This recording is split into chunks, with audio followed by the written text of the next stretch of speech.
अब आप सोच रहे होंगे कि हम क्या सोच रहे हैं, क्योंकि उस दिन तो आए थे तो बता रहे थे कि हम अश्लील गीतों के बारे में सोच रहे थे कैसे ख़त्म किया जाए, कैसे लड़ाई लड़ा जाए।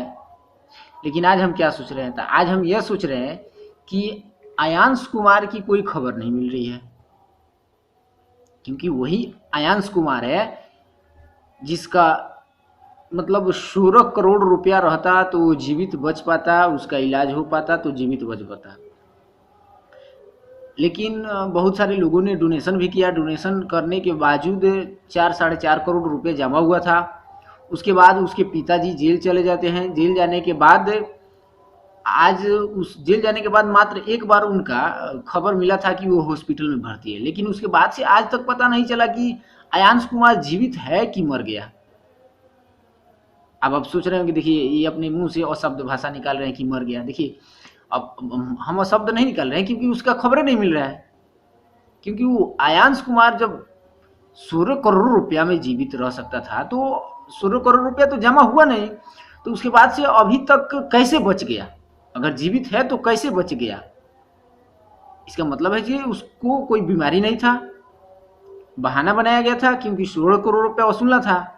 अगर बीमारी था तो इतने दिन तो वो जीवित कैसे रह गया कि 16 करोड़ रुपया जमा हुआ नहीं, उसका इलाज हुआ नहीं, तो फिर इतने दिन तक जीवित कैसे रह गया? उतने भारी बीमारी से अभी तक कैसे संघर्ष कर रहा है? और उसकी माँ अब मीडिया के सामने नहीं आती है, नहीं बोलती है कि हाँ मेरे बच्चा का तबीयत खराब है, ये है वो है, अब नहीं बोलती है, क्योंकि उसकी रिपोर्टिंग करने वाले मनीष कश्यप जी थे और मनीष कश्यप जी उसके घर पे जा जाकर रिपोर्टिंग किए थे और मनीष कश्यप की रिपोर्टिंग पे ही लोगों ने डोनेशन देना शुरू कर दिया था। उसका आवाज़ लोकसभा में, राज्यसभा में, यहाँ तक कि विधानसभा में आवाज़ उठने लगी थी। उनको बचाने के लिए 16 करोड़ रुपया सरकार से अनुदान मांगने के लिए, उनका इलाज कराने के लिए। लेकिन कलाकारों के द्वारा और आम इंसानों के द्वारा जो डोनेट किया गया, तो डोनेट करने के बावजूद 4 साढ़े 4 करोड़ रुपया तक जमा हुआ था, तो हमको मालूम है क्योंकि मनीषी कश्यप जी बताए थे।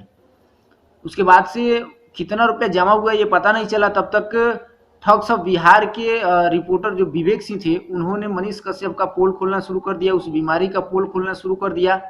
और जब पोल खुला उसके बाद लोगों ने डोनेट करना बंद कर दिया और जो डोनेट किया वो पछताने लगे कि कहाँ से कहाँ मैंने इस तरह के जंजाल में फंस गए और इतना रुपए डोनेट कर दिए। क्योंकि बहुत सारे कलाकार भी जा जा करके डोनेट करते थे और अपना वीडियो बनवाते थे और बताते थे कि हम इतना डोनेट किए, लेकिन जैसे ही पोल खुला तो सारे लोग पछता रहे थे।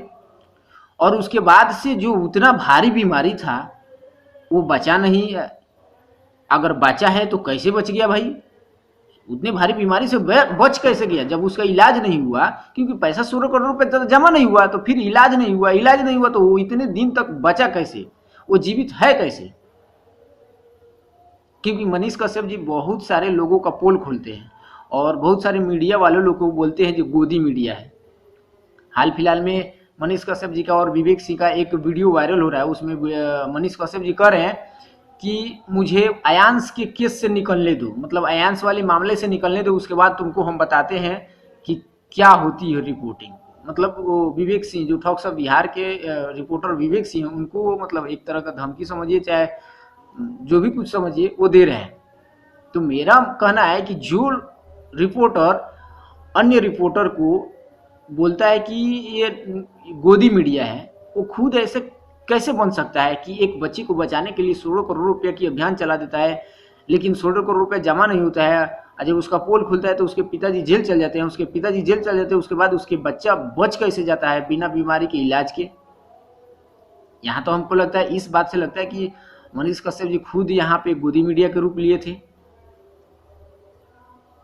एक और बात बता दे जो मनीष कश्यप जी का, आज मनीष कश्यप जी का एक और वीडियो देखिएगा कि जब विनय बिहारी से अश्लील गीतों पर सवाल करते हैं तो कितने तैश में करते हैं और किस तरीके से मजा लेते हैं, और बताते हैं कि देखिए अश्लील गीत हमारे बिहार से हटना चाहिए, हमारे भोजपुरी भाषा से हटना चाहिए, और विनय बिहारी से बढ़िया से सवाल कर रहे हैं जैसे पूछना चाहिए एक रिपोर्टर का। लेकिन वहीं जब मनीष कश्यप जी एक रिपोर्टिंग करने के लिए चले जाते हैं अखिलेश कश्यप के पास, तो वहाँ लगता है कि मनीष कश्यप को कोई सवाल ही नहीं मिल रहा है, उसे रिपोर्टिंग करने का। और ऐसा लगता है कि जैसे कि भाड़े पे कोई बुलाया गया है, यानी जी हम भाड़े पे आपको बुलाए हैं, जितना हम बताएंगे उतना ही आप हमसे पूछिएगा सवाल। उस तरीक़ा से वहाँ वे रिपोर्टिंग कर रहे हैं और उस अखिलेश कश्यप से सवाल कर रहे हैं। वहाँ पे ये नहीं पूछते हैं कि अखिलेश कश्यप जी, जब आप इस गीतकार की दुनिया में, इस फिल्म इंडस्ट्री में, इस भोजपुरी इंडस्ट्री में जब से आए हैं, तब से आप तो एक विवाद छेड़ दिए। क्योंकि फर्स्ट गाना जब आपको बुलाए थे लहंगा लखनऊ हुआ, तो रितेश पांडे और खेसारी लाल में लड़वाए। उसके बाद से जब जब भी आपका एल्बम कोई भी रिलीज होता है, कोई भी सॉन्ग रिलीज होता है, तो एक दूसरे को लड़ाते हो और कंट्रोवर्सी कराते हो। फिर तुमने ये गीत लिखा जो चाची की बाची सपनवा में आती है, ऐसा गीत आपने क्यों लिखा है? ऐसा सवाल कुछ नहीं पूछे मनीष कश्यप जी। देखिएगा उनको, उनके वीडियो को आप देखिएगा, हम दोनों वीडियो का लिंक डाल देंगे। जो विनय बिहारी से बात किए हैं अश्लील गानों पर उसका, और जो अखिलेश कश्यप से बात की है उसका, वहाँ देख लीजिएगा कि कैसे आप देख लेंगे जब वीडियो को, तो अंतर समझ में आ जाएगा जी हाँ कैसे गोदी मीडिया होती है और दूसरे को जो अछरंग लगाता है, लोग लगाते हैं, उनके ऊपर कैसे लग रहा है। हम अच्छा समझते थे, आज तक तो मनीष कश्यप जी को अच्छा समझते थे कि अच्छे रिपोर्टिंग करते हैं, लेकिन कहीं कहीं वो ऐसा रिपोर्टिंग करते हैं कि शक के घेरे में आ जाते हैं। और वैसे रिपोर्टर एक दूसरे रिपोर्टर को गाली गलौज देना अच्छा नहीं लगता है। जैसे कि पहले तो देख रहे थे जो एक भोजपुरी कलाकार दूसरे भोजपुरी कलाकार को डिस डैश बोलता था, गाली गलौज करता था, लेकिन आजकल आप देख रहे हैं कि कुछ रिपोर्टर है जो अपने में गाली गलौज करते हैं लोग। तो खैर ऐसे मिलते रहेंगे, और आप देख लीजिए और पूछिए कि आयांश कुमार का अभी तक तबीयत कैसा है, क्योंकि 16 करोड़ रुपया जमा नहीं हुआ तो इलाज नहीं हुआ तो अभी तक वो जीवित है कैसे। और उससे पूछिए कि भाई आयांश कुमार का हालचाल कुछ तो बताइए, है कहाँ। खैर फिर मिलते हैं नेक्स्ट वीडियो में, तब तक के लिए धन्यवाद।